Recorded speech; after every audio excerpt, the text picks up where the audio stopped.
From the outside then, race 2 in the short sprints.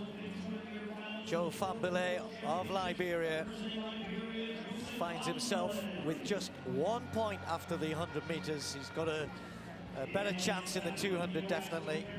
However, what's Fred Curley got in store after that poor showing by his very, very high standards in the 100 meters? Just the 2 points for his 7th place.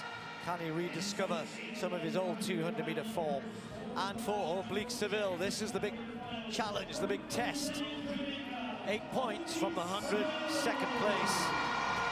Anywhere in the top 2 or 3 here, that would be a massive result for him. Zarnell Hughes, well, his whole career really started out as a brilliant 200-meter runner. He still is very, very good. Has made himself a great 100-meter runner as well. World bronze medalist. And however, everybody looking at Kenny Bednarek. Kung Fu Kenny, as he has on his chest, in the perfect position, having won supposedly his weaker event, the 100 meters, has the 12 points in the bag. Courtney Lindsay in lane 3, the American who has run 19.71. That is super fast. Can he cause an upset here?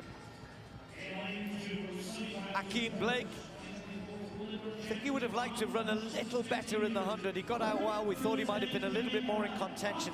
Ended up in 4th place. That's not bad at all. And certainly heading for some good points overall. And then with a tough draw on the inside, Terence Jones was 6th in the 100. Went to the Olympic Games to represent his country, Bahamas. Just trying to focus on this opportunity for him over the longer sprint. So to keep it as simple as possible, for anybody to walk away with this 100K, Oblique would have the best chance. He'd have to beat Kenny in this 200. Now, if Zarnell was to walk away with it, he'd have to win, and Kenny would have to come 3rd. Kenny's not coming any lower than 3rd. I knew you were good at math. Respect.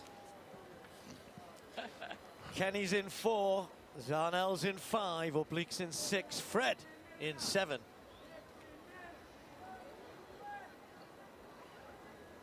$200 meters. Set. Kenny gets out well, so does Fred Curley's absolutely burst out of the blocks, but Bednarek is running a beautiful turn. He's gone past Seville, he's gone past Hughes, he's got a metre or so from Curley into the home straight, and it's Bednarek who continues to go away. Hughes is charging at the end, but they're not going to catch Kenny!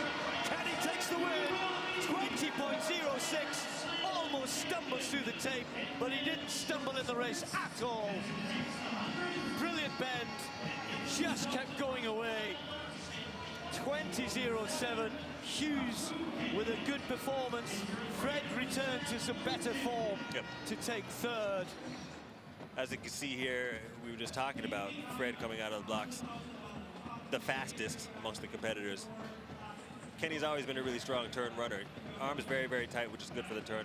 I'd really like to see him open his arms up a little bit more on the straightaways. Could really help with his hips opening up as well. Still getting great range. But at this part of the race, I mean, he knows no one's going to even get close to him. I don't know exactly what happened there when he crossed the line. Maybe a spike got caught in the ground or something. Yeah, I think the tape just got caught up in his legs there. You're right, maybe caught a spike. Yeah. Stayed on his feet, nimble. Yeah, he could have ended up a lot worse. But as you can see, led from the turn, held it from the turn, pulled away, total control. This is how you want to win any race. Without the stumble. But aside from that, it looked pretty good, man. Well, he's set the tone, hasn't he? He's won both events. He's won both events. And that's to everybody. He set the tone in the 100 and the 200. I'm not even looking at the times. I'm looking at the people that he beat and the fashion that he won.